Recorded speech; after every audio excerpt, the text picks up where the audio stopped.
What are new, or well-forgotten old, Russian promises in the new round of negotiations? How is the Kremlin's top boss courting Trump's favor? And what is neutrality in Chinese style? That's in our episode. Let's unpack the details and put you in focus on these hot events. This is UATV.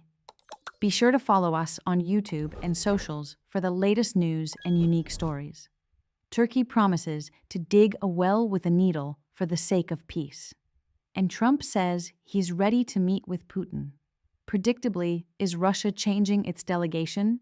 Of course not. So what is Moscow proposing this time? And will the talks once again lead to a dead end of ultimatums and empty diplomacy? Our correspondents continue the story. Turkey is ready to host delegations from Ukraine and Russia for a third round of negotiations, announced Turkish Foreign Minister Hakan Fidan. Ankara will continue seeking ways to end Russia's war against Ukraine, even if all other countries abandon the pursuit of peace, stated Turkish President Recep Tayyip Erdogan to journalists. If we need to dig a well with a needle to find a solution, we will do it, he assured. Erdogan revealed that Donald Trump also expressed readiness to participate in talks if Putin comes to Turkey.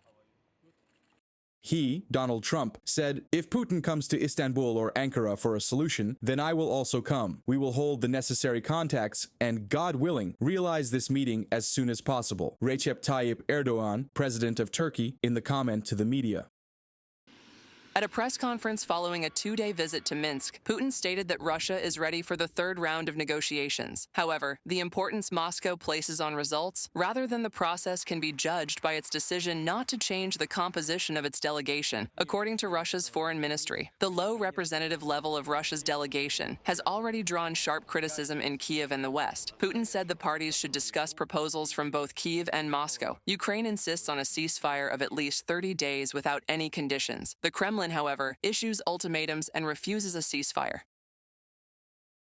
There should be no ultimatums. We need a real ceasefire. We need a real end to the war. Ukraine is ready to meet at the highest level, the level of decision-making. I am ready to meet in any format with those who make decisions and have the appropriate authority, particularly Putin, even though he has overstayed his constitutional terms by at least 3.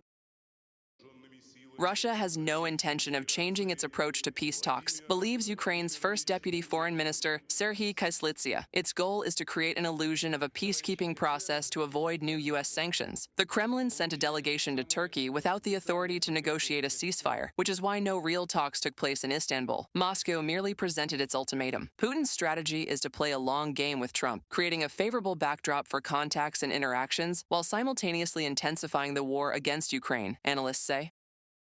Первое и самое главное.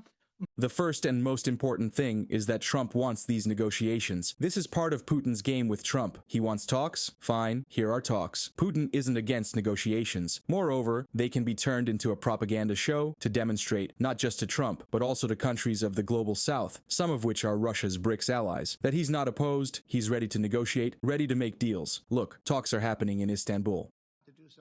At the NATO summit in The Hague, Donald Trump emphasized that Putin must end the war. In response, the Russian dictator showered him with compliments, calling Trump a courageous man and assuring that the Kremlin would, quote, with pleasure prepare his meeting with the U.S. president. Trump, in turn, noted that he has forced Putin and his allies to respect the United States.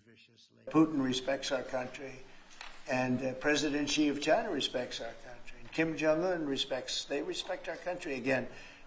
We were not a country that was respected just a year ago.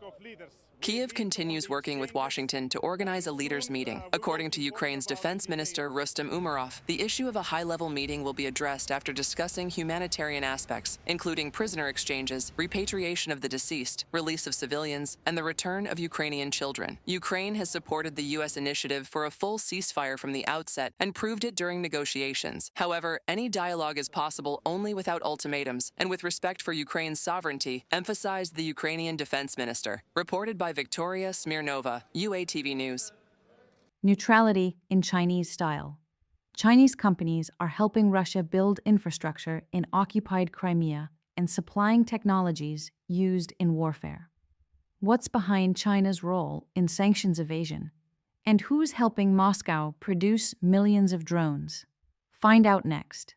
The head of Russia's occupation administration in Crimea announced a preliminary agreement with China to develop infrastructure projects on the occupied peninsula, according to Ukraine's Foreign Intelligence Service. The first project involves the Kerch seaport, which Russia actively uses for exports to bypass sanctions. The second concerns infrastructure around Lake Donuslav, where a Russian naval base is located. To finalize the agreement, Crimea's occupation authorities plan to invite potential Chinese builders to visit Crimea. Among them is China State Construction Engineering Corporation, one of the largest companies in railway and transportation infrastructure construction. The total capital is estimated at $10 billion, Ukraine's Foreign Intelligence Service on Telegram. Analysts are convinced that this project poses political and financial risks for China, as its companies could face economic sanctions imposed by the US and EU against Moscow. Beijing rejects accusations of supplying Russia with sanctioned goods or dual-use items used for military purposes. Regarding the Ukraine issue, China has always insisted on promoting peace through negotiations, actively facilitating a political resolution of the crisis, and has never supplied weapons to the parties in the war. In April 2025, Ukrainian President Volodymyr Zelensky, based on intelligence data, reported that China supplies Russia with artillery, gunpowder, and weapon production facilities on Russian territory. Beijing is Moscow's primary partner in evading restrictions, according to the EU's Special Representative for Sanctions, David O'Sullivan. At the Fair Play conference in Kiev, he stated that 80% of the components Russia uses in weapons production come through China.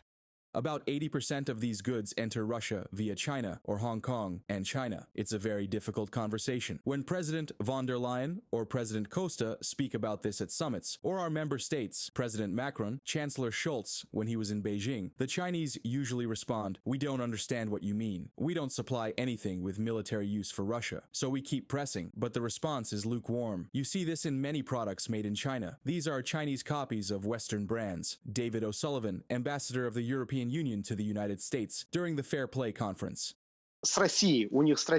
With Russia, their strategy is to preserve some spheres of influence for Russia to prevent the dominance or activity of the US or EU, but there's no need for China to form a direct alliance. China is expanding transport and economic projects in Tajikistan, Afghanistan, and Pakistan. Their ambitions are much broader. With China's help, Russia aims to produce 2 million FPV drones by the end of the year. Chinese manufacturers supply Russians with hardware, electronics, navigation, optical and telemetry systems, engines, microchips, processor modules, antenna systems, control boards, and navigation. Countries claiming neutrality in Russia's war against Ukraine supply Russia's military-industrial complex with raw materials for explosives, high-tech equipment, machine tools, and electronic components, often through intermediary companies. A company abroad sells goods to a Russian firm not directly linked to the military sector, which then resells them to a Russian defense plant. We have over 60 such companies in Russia under surveillance. Ole Alexandrov, spokesperson for the Ukrainian Foreign Intelligence Service during the Fair Play conference. Ukraine's Foreign Intelligence Service gathers information on attempts to procure sanctioned goods and works with international partners to block such supplies. However, many goods Moscow uses for military purposes are not formally considered sanctioned. In response, the service proposes expanding export control lists to include all electronic components and equipment suitable for weapons production, thereby strengthening secondary sanctions. Reported by Victoria Smirnova, UATV News. We'd love to hear your thoughts on all of this. Drop them in the comments. Stay in focus with UATV and stay safe.